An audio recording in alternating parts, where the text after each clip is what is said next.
Hey everybody, Richard Maxwell here again with another episode of the Arcadia High School Creative Musical Arts and Sciences CMAS program's weekly video podcast. Thank you so much for tuning in and watching and supporting the program and these students.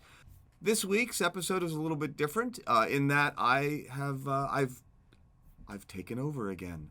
Actually, there's a really good argument to be made that the students do a better job of hosting, but and a lot of different things going on this week and a lot of different projects happening, and just through these segments together, there's some new stuff that's in the works that you'll see starting next week as well. But on the other hand, got to have a really great conversation with some students about their process and their creative interests and how they go about creating and maintaining a certain work ethic and producing what they do. And I really enjoy when I get moments like this with these students, and it's representative of so many students, even though it's a small handful that you'll hear from in this episode. But anyway, thanks for tuning in and enjoy the episode.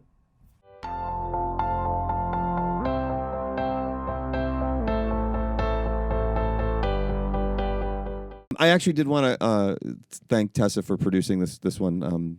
I don't know that she's going to appear on camera here. Because she doesn't. Nope, we're getting a definitive no on that. But it does take work, and it is vital that everybody, I think, is aware that this doesn't happen in a vacuum. That said, I'm genuinely excited to be here with you guys. As I've said repeatedly, including a moment ago when we had the first attempt at recording this. Yeah. But it's still true, and I mean it very sincerely.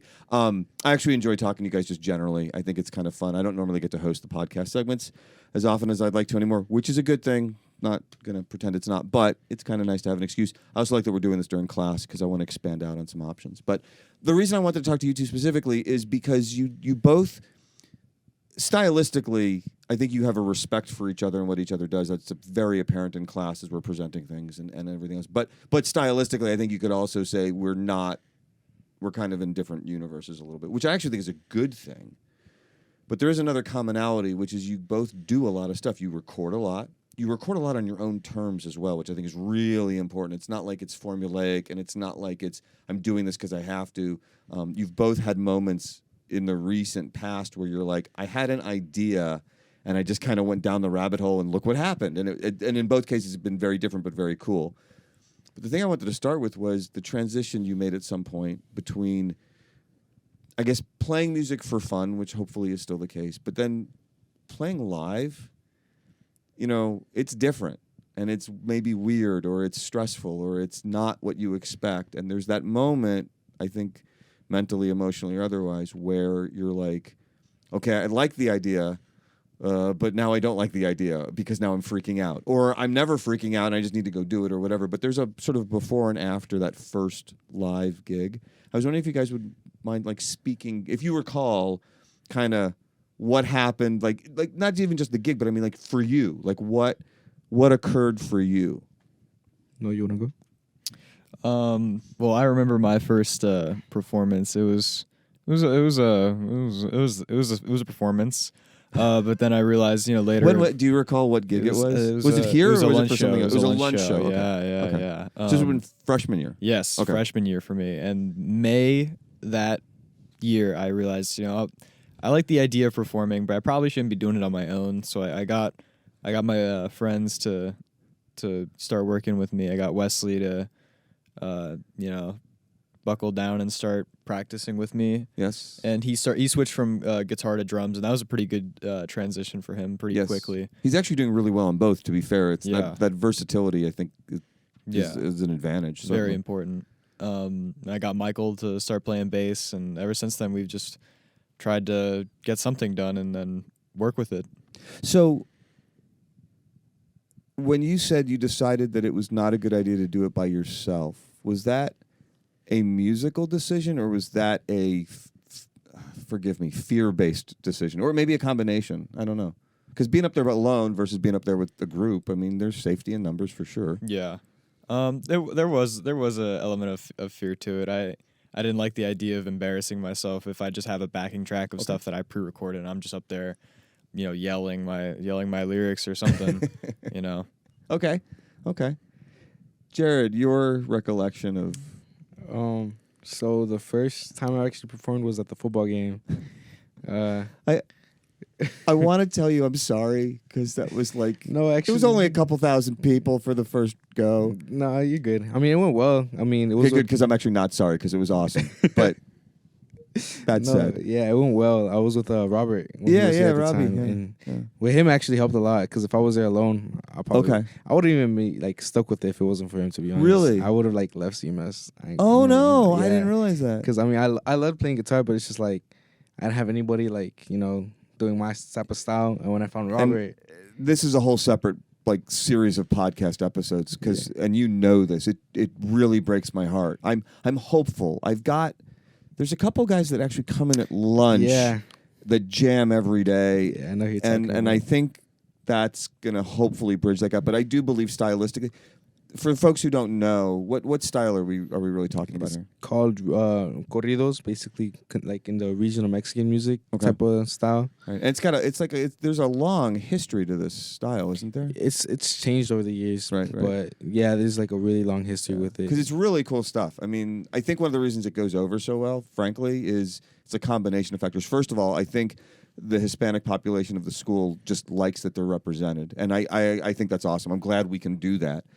But I also think if you step aside and just look at it musically, and I don't know if you're aware of this because you're in the moment of playing it, it always feels slightly, not so much improvised, but it has this kind of organic, like the stuff I do, I'm proud of what I do, but it's very clearly like orchestrated and everything's kind of and that's based on the thing I want to create. It's kind of necessary. Your thing always strikes me as you're in the moment and you've got variables that not that you don't know what the song is going to be, but like while you're playing, you could go here, you could go there. It would all work, but based on what you feel, there's this freedom that I feel like comes out in when you perform that I really think is part of why, like at the football game. Because my recollection is it was smack dab in the middle of a pretty big rock full band. There's like 3 drummers going and all these electric guitars and everything else. And then you guys step up. And it was weird because sonically it drops because it's just a couple of acoustic guitars and one vocal, I believe, at the time, right? No, both? that was when I was singing. Oh, we only did it instrumentally, even more to my Yeah. point. But the energy of it musically actually went up. It was, I was just watching it happen and listening. And you were on the field, weren't you? Yeah. But Yeah. Was that your sense of it too? Like yeah, it was like, amazing. yeah, but it was like stripped. Like technically, it was stripped down because we had all that other stuff. Yeah. Then you guys go play, but the energy skyrocketed with you guys, and then that sailed through to the end of the show. It's why I keep asking you to do that spot because it's this. It doesn't on paper. It shouldn't happen. Yeah. So hold on. I want to go back to something you said. Sorry. You said that if Robbie hadn't been out there, you probably would have dropped. Yeah. So I mean, obviously you and I get along, and so I have to assume that's not because I had done something wrong. No. And it's okay. And if I had, I want you to tell me. But it sounds more like it was literally just the stress of it would have freaked you out to the point where you're not sure if you could have handled it. Yeah. Well, because at the time I also didn't know how to like record music and all that, so I was just like on my own for a little bit. Okay, that makes sense. You had something you wanted to maybe add? I'm good. I'm good. I'll sit out for a second. Okay, well, let me ask you guys this then. So since then, obviously, everybody grows, everybody moves forward down their creative path. You guys have clearly done that. Because now you do know how to record. You're both doing, just real quick, first of all, the stuff you've been doing lately, and we're starting to put some of it out on the EPs, but and nobody asked you to do this that I'm aware of. I certainly didn't, but you started exploring this very raw guitar thing. But it's not just the raw guitars. You've been playing with spatial placement of things, so you get this like huge effect out of it, and it's very, it's just big and it's awesome, and that's completely just come out of your musical imagination. Yeah. You know, where did that? Like, I guess what I'm asking is A, where did that come from, and B, did any of the experience playing live impact your thought process or your creative decisions as you're recording? Playing live, I realized that on the stage, it's a little cramped. Not that there's anything wrong with it. No, it's cramped. Let's not kid ourselves.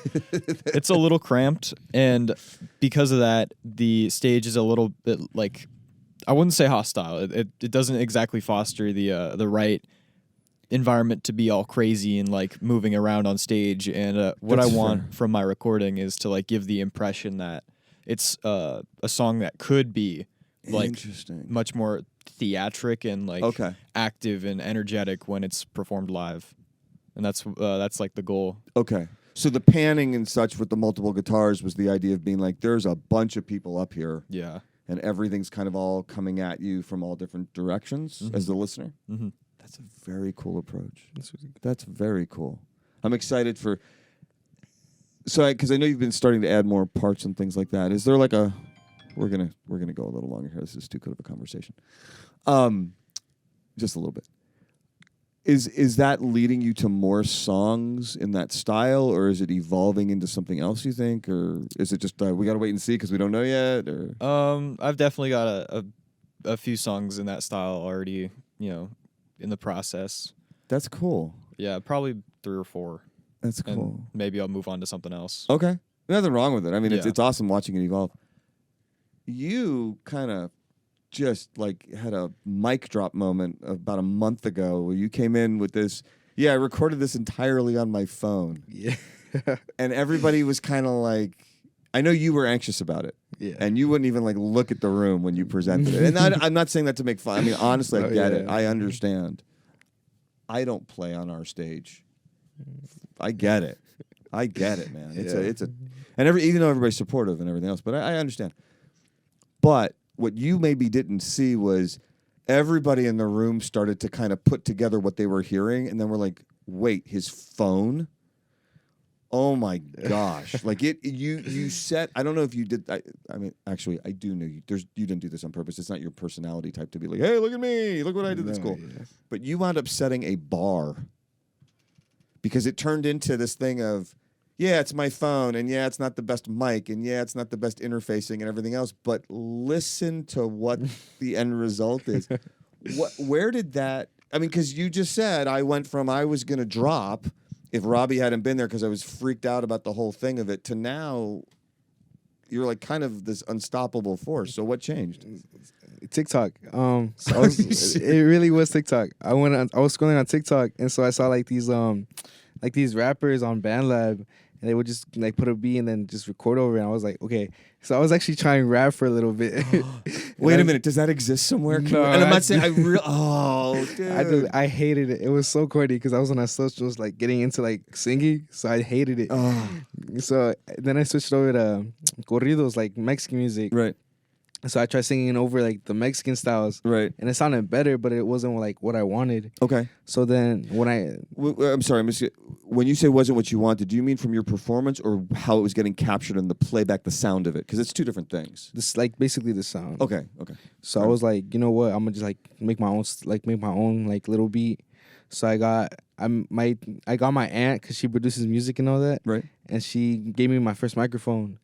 So I brought a little like connected to the interface to the phone, and so I connected it through the microphone, and that's when I started recording my guitar. Right. And have an iRig to record the bass, just connected to my phone, and that's how I just basically started. It's so interesting to me because what you wound up doing was, first of all, I think you've created yourself a really nice comfort zone, which I think is important. Yeah. But I also think it's interesting listening to you talk about it, and now having heard a bunch of the stuff, you've also given yourself freedom because it's portable. Yeah. It's not overly complicated, something I clearly suffer from. I mean, the whole design of this place gets out of hand pretty fast. I freely admit that's my fault, and I'd like to think in a good way. But you can just kind of just go.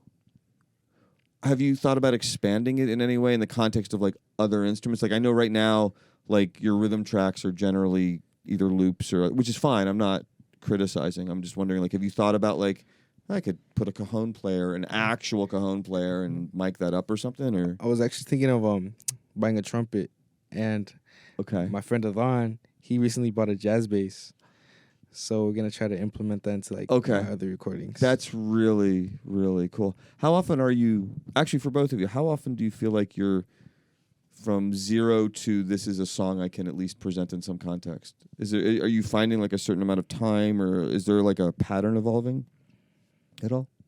So long as there's a structure, and that's Right. Well, but I mean, for you personally, like, are you like, usually within a week I've either got it or I'm moving on to something else, or whatever that time frame is, if you've thought about it even.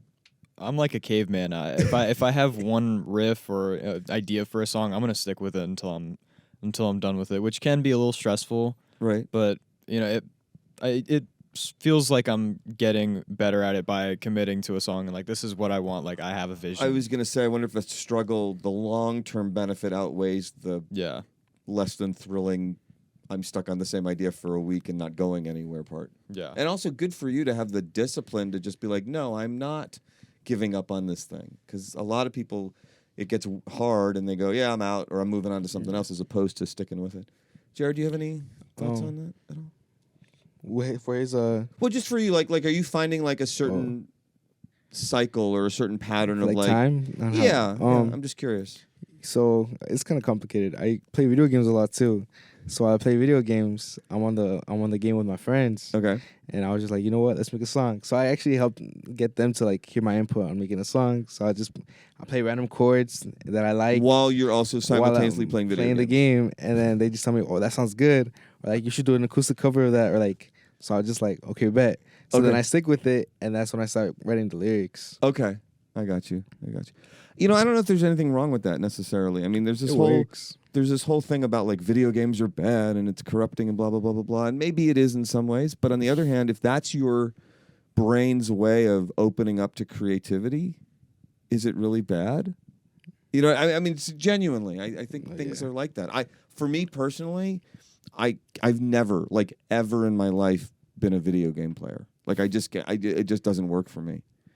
But I see a lot of people use them, and they're like a catharsis. They're a way to sort of like, pull things down. And maybe, or maybe it's the interaction you have with your friends. Yeah, it's mostly. And it's not about the video game at all. It's just that that's where you happen to meet up, and that's where the ideas get exchanged or something like that. You go tough on Fortnite and Overwatch. Oh yeah. Nice. So I've heard those Overwatch. names. Yeah. Actually, my sons, Grayson and Tanner, there was a period of time where they were attempting to teach me how to play Fortnite. How'd it go? Not well. Not well would be the kind way. It was bad. It was actually a little embarrassing. It was I was getting schooled by, at the time, I believe, a 9-year-old. Yeah. And it wasn't even like, he was being kind, and I couldn't keep up. Like, he was literally like, okay, do this. Okay, do this. Okay, what is wrong with you, Dad? It's not that. Like, push the X button, Dad. It was like a series of this experience, and we finally decided that perhaps I was not meant to do that activity with them. Not built for Fortnite. I'm just not. I'm just not. Anyway, on that note, thanks for talking to me, guys. I really do enjoy talking to you guys about how you create and what you prioritize. We need to do this again. Yeah, this is very fun. cool. Yeah. And thanks to Tessa once again for producing, as I'm getting sort of glared at for mentioning her name. Cool. Anyway, thanks, guys. Yeah, thank you.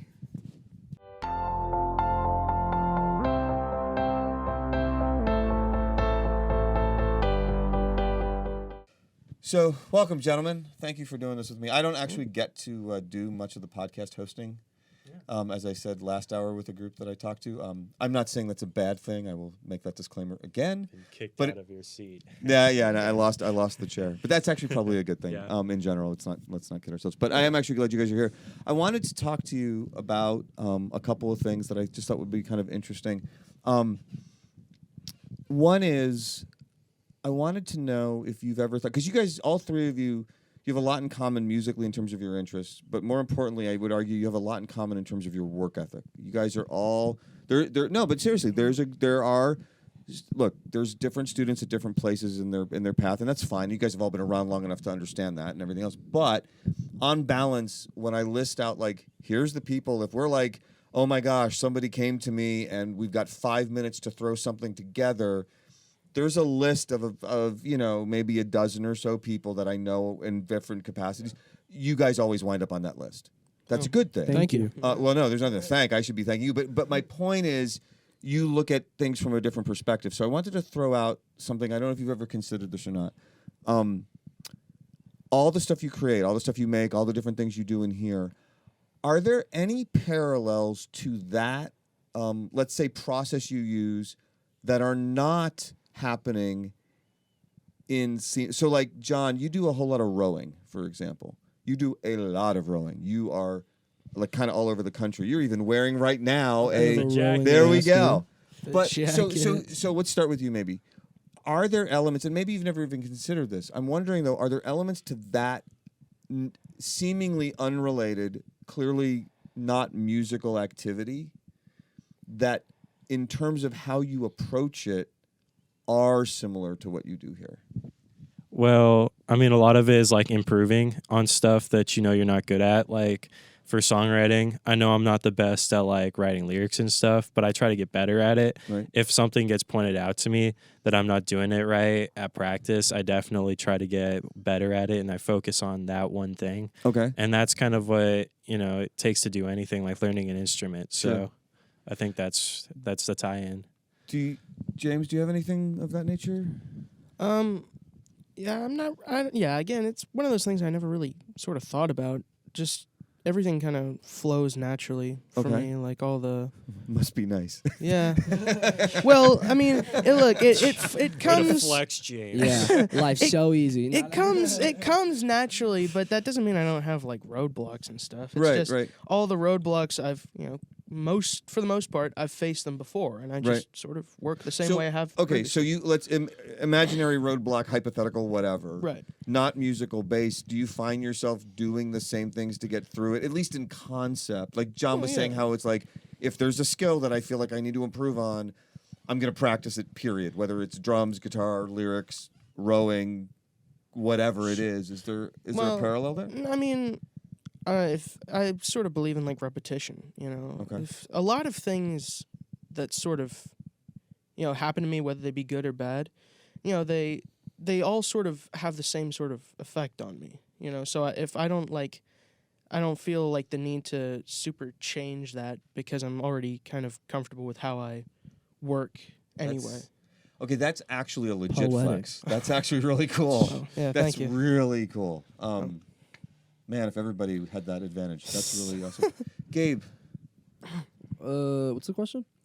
are there things that you do outside of music? Yeah, outside of I don't school mean music. outside of CMAS. I mean just like that are non-musical things that you do on a fairly regular basis that you find process-wise there's a similarity. Process-wise, I guess kind of what these two are kind of saying, but kind of different. Like repetition and practice, it's kind of that. If I am doing something like, I don't know, I might say a video game, let's say. Okay. Like most of my time, I'm either like just doing chores, and if not, I'm making music, and if not, I'm playing video games. It's like about what I do. And when I'm playing like a game or something and like I'm not good at it, I'll just continue at it for like 3 hours maybe, just to see like how good I can get within those 3 hours, It's the same thing for music.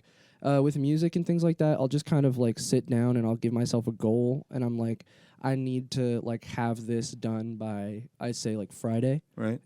But then Friday rolls around and I'm already done with it, then I'm gonna be like, okay, then it's already Friday, but then what can I do for like Tuesday or Wednesday or something? Yeah, and that's that you work know? ethic thing that we've talked about before. You kind of don't, and I mean this in a great way. The three of you are all good examples of you don't, and I don't have to say, you kind of like don't know how to stop. No. Like you're just like, oh look, there's 10 more minutes. Okay, what can I do in 10 minutes? Which I love seeing, by the way. Oh, it's yeah, so cool to witness that. I have a pretty bad problem with that because I, I lose track of time so quickly. Like I look and I'm trying to get a good sort of baseline down, and I look up and I'm like, 10:36. All right, whatever, I can do it. And then I finish that, and I'm like, I could probably fix up this and that and this, and then before I know it, the bell's ring, and I've got to pack. I can fix up again. this and that, and I just got done, and it's 10:42. Right, I know. Yeah. I don't know, man. 10:47 's Somebody 5 cut the minutes left. brakes on my creative car. Somebody got the brakes. Got to on keep my rolling. creative car. I walk into science. I'm just like, oh, I could have done that. That's real. Okay, so during my fourth period, I'll basically every day I listen to the recordings that I'll download and send to my drive. And during my fourth period, usually what I'll do is, because I usually get done with the work early because it's an online class, I just sit there and I think about like what I did it during CMAS. And I'm like, well, could I have done this? Could I have done that? How could this sound? How could that have sound? And like, I usually try to ask like the people around me, like, hey, like, what do you think of this? I also ask like the people during like my other classes that aren't music related about my music and things like that. I don't know if either of you do that, but like, so that happens. If I'm hearing you right, that's a process for you that happens frequently. Like that's become kind of like your thing. You go here third hour, you leave here, and then in fourth, when you're done with the work there, you're just automatically in that mode. Yeah, pretty much. It's not to say that self-reflection, right? Yeah, That's huge. No, so yeah, I'm constantly doing that. I don't know if it might be because I just don't really like enjoy my fourth hour or something, but well, I mean, not everything can be perfect. It's math, every time. you know. It's not perfect. No, but, that's okay. You know, but yeah, it's just okay. that. So let me ask you though. So have you ever noticed? And again, I'm curious on your process. Spitballing. Do you ever notice like on the songs that you for whatever reason didn't get to do that? You're overloaded that one day in fourth hour, and you skip that step. Does that, have you noticed like that makes it harder when you do come back into work? Like, is that feedback moment becoming essential? Is that self-reflection moment becoming essential to your process? It could be if I'm busy like through the rest of the day, and that might be the only time that I can work on it. Then definitely that's the time that I need to be working on it. Right. But if not, then most of my day I usually like just rewriting lyrics and rewriting parts of songs and things. I text John and James, I think, almost every day new ideas. I think like we might have like split up, you know, like as a group, but even then I think all of us still try to like send each other ideas and things. See, I think that's actually really cool. I don't know that you did split up as a group. I think you guys figured out a really responsible and mature way to explore your own individual musical needs without it becoming like no, I can't be friends with that guy. Yeah. And instead you use each other's each other as a resource now, probably more than you might have before.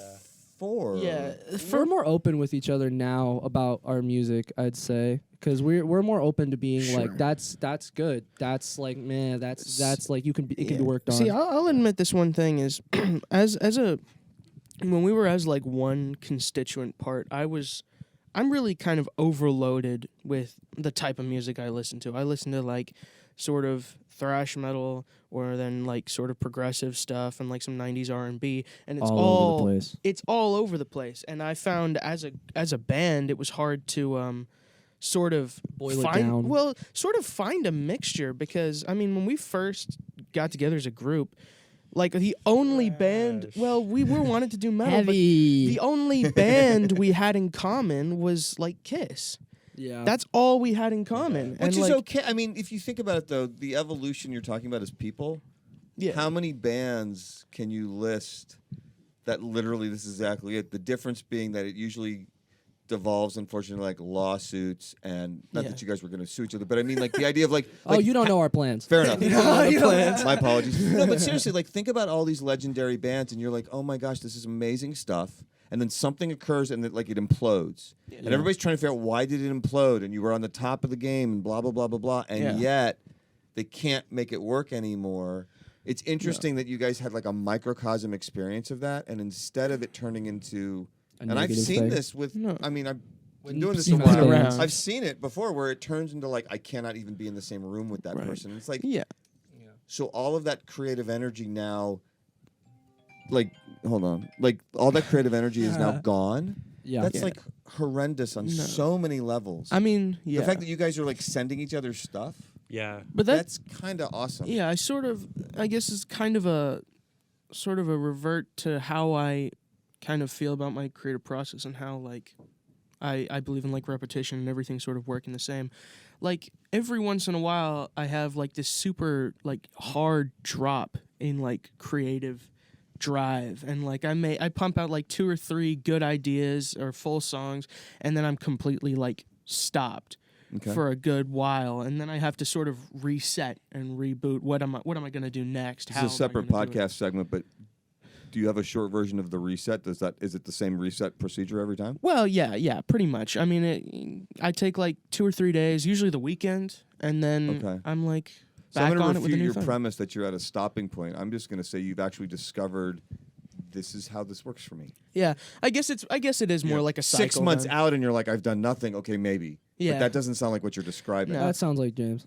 No, I'm kidding. I'm kidding. No, I'm joking. I guess it is more. I guess it is more like a cycle, Okay. but it is very consistent. Like I'm great with ideas, and I go down and I'm like working hard all the time, all day, every day, and then I'm like sort of pittering out because I've got 3 or 4 tracks down. I'm like, oh, this is great, and I get up to this spot and I feel like I've sort of like hit a wall because I've done so much in such a short time. I mean, I'm trying to work on that. Like, I'm spending more time focusing on like only one song to make it really good. It's always in. I mean, if you talk to the greatest songwriters or musicians on the planet, they're all going to tell you it's in. But everybody says it happens in waves. Like even the icons that we all look up to all talk about, and they may phrase it differently, but fundamentally, they all talk about it. It's not a constant, steady stream. And it's an art. You have to nurture it. You have to work at it. I just think it's cool. You guys are doing you were gonna say something, John. I want you. John, we're gonna give you the closing comments. But wait, real quick, shout out to Brandon who refuses to be on camera. Can you give us an overhead shot, real quick? Love you, Brandon. There he is. No, actually, genuinely appreciate it. One of the things I just want to mention again is one of the things I'm not sure people understand is, and I know you guys do. This stuff doesn't happen in a vacuum. No. Brandon's not here to operate all this stuff. This is just us talking, which would also be fine. But I'm just saying it's important. So thank you, Brandon, for doing that. John, you get the last word. Going back to the feedback thing, I will say like I don't know if Gabe's noticed it, but like I'll pay attention to the stuff I send him because he's like the primary source of feedback I get.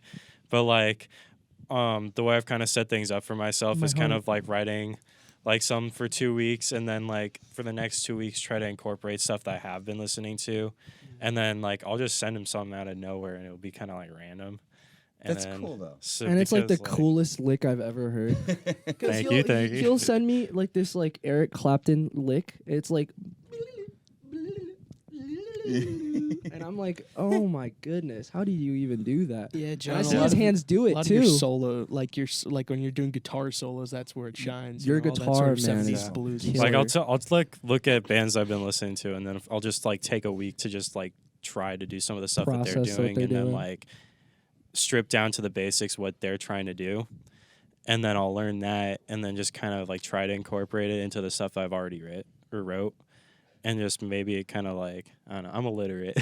No, it comes in. No, this is That's why we cool. get along. That's why we get along. Yeah, I got to go back to English. Yeah, fair enough. On that note, bells going anyway. But thank you guys for doing this with me. I genuinely enjoy talking to you guys about this stuff. It's really cool. Thanks. Thank you. Thank you. It's been nice talking. Thanks for having us. Stop recording.